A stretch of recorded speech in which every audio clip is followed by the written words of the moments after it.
নাও তোমার টাওয়াল। কি ব্যাপার, আজকে তুমি আমাকে ভিতরে টানলে না তো?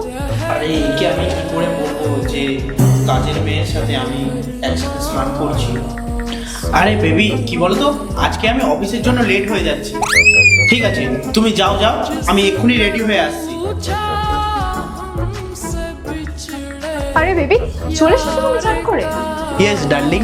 আচ্ছা, আমাদের কাজের মেয়েটা কোথায়? আমি ওকে অনেকক্ষণ ধরে দেখতে পাচ্ছি না। কাজের মেয়েটাকে আমি কি করে জানবো?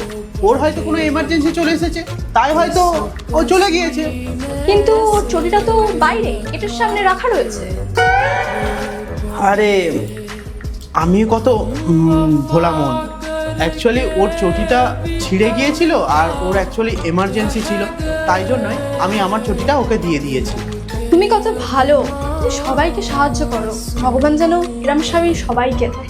আমি কত লাকি। এরপর কি হয় সেটা দেখার আগে মায়ের কাছে 5 টাকা চাইলে 10 টাকা দেই, একটা রুটি চাইলে 2টা রুটি দেই। সেই মাকে যদি ভালোবেসে থাকো তাহলে ভিডিওটিতে লাইক দিয়ে চ্যানেলটিকে সাবস্ক্রাইব করে কমেন্টে মা লিখে যাও। যে আমি তোমার মতো এরকম স্বামী পেয়েছি। আচ্ছা বেবি, খাবার রেডি আছে তো? আমি কিন্তু অফিসের জন্য লেট হয়ে যাচ্ছি।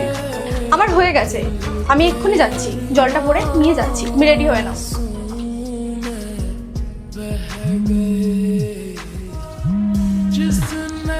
আরে ভাই কি খবর? আরে কি বলবো ভাই, যার বউ এত গেও এত সিম্পল ভাই, তার তো খবর তো ভালো তো